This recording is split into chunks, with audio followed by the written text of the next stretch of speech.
The amount of money you pay for motor insurance is expected to increase by more than 30% from January next year, following government's decision to impose VAT on non-life insurance products by 21%.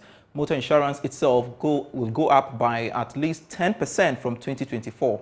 This will also affect other non-life products. Chief Executive of the Ghana Insurance Association, Dr. Kingsley Kwesi Kwabason, has been speaking on PM Express Business Edition. We've cited a bill that is more or less imposing VAT on non-life insurance policies. And to give you an idea, it means that if, for the sake of this discussion, we agree with stakeholders that we are, let's say, increasing by 15%, for example, 10 or 15%, it means that if there is a VAT of 21% added to the 10 or 15%, that is huge. And it will be a challenge for everyone in the sense that the transport owner or the driver or whoever it is will have to pay about 21% more than he would have ordinarily paid had this conversation of VAT not come. And now come to more details on this VAT or this bill before Parliament that will be very soon considered as part of the 2024 budget.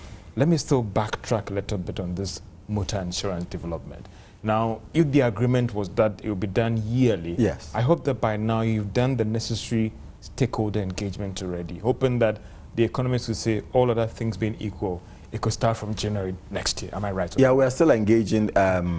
If you remember, we agreed last year to implement the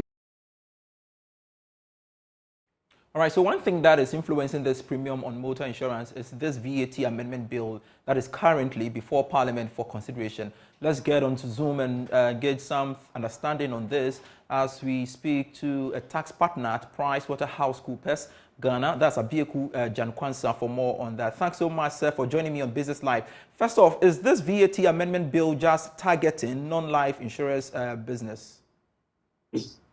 All right, thank you very much. This is not targeting only non-life insurance business.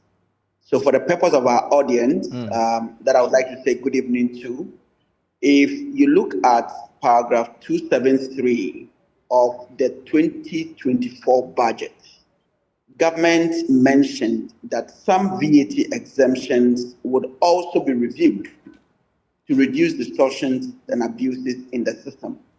So the question that comes up is that what VAT exemptions are going to be reviewed?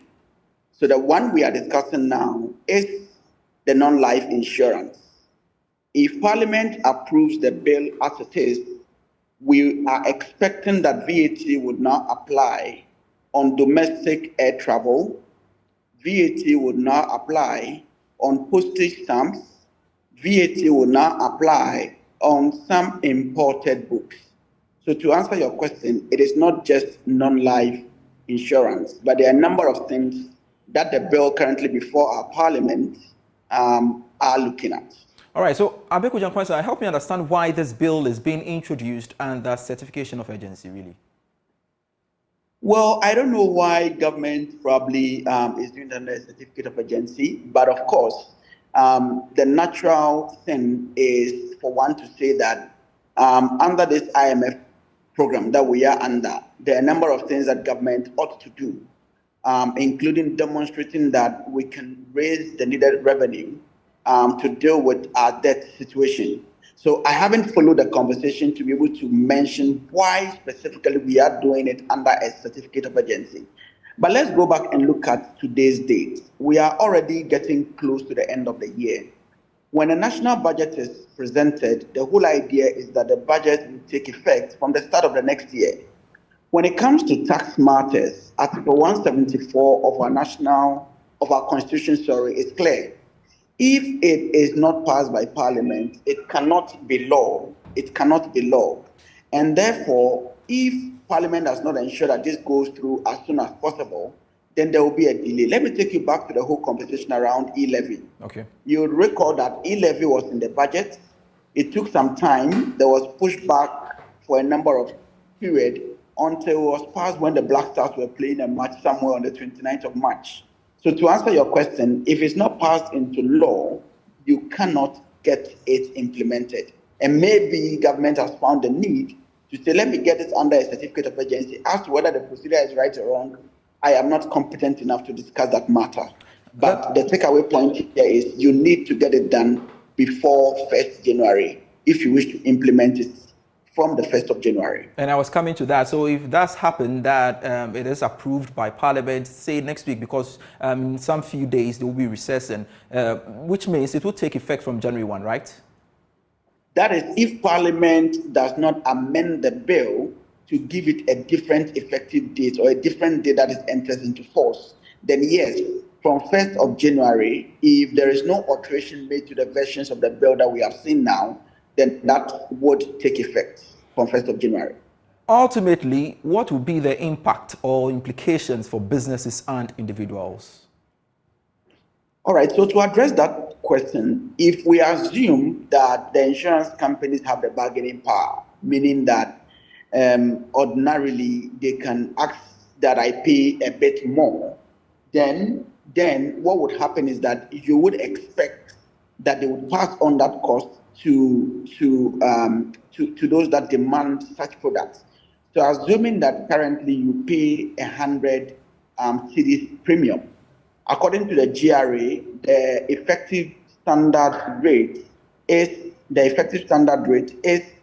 21.9. So that therefore means that if you add a 21.9 and they do not take into consideration any input, then you're talking about your insurance going up by at least 20%.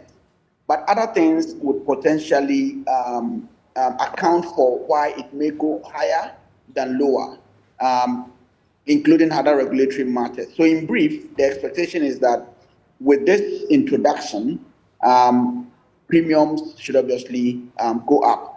Businesses that are also incurring that, if they are VAT registered, at least the VAT component will be deductible, while the rest also goes through cost, and therefore, on the base of it, we expect their cost also to increase. Thank you so much, Abeku Janquansa, for your time here on Business Live. He's a tax partner, PwC Ghana, sharing his perspective with us on the subject matter. Let's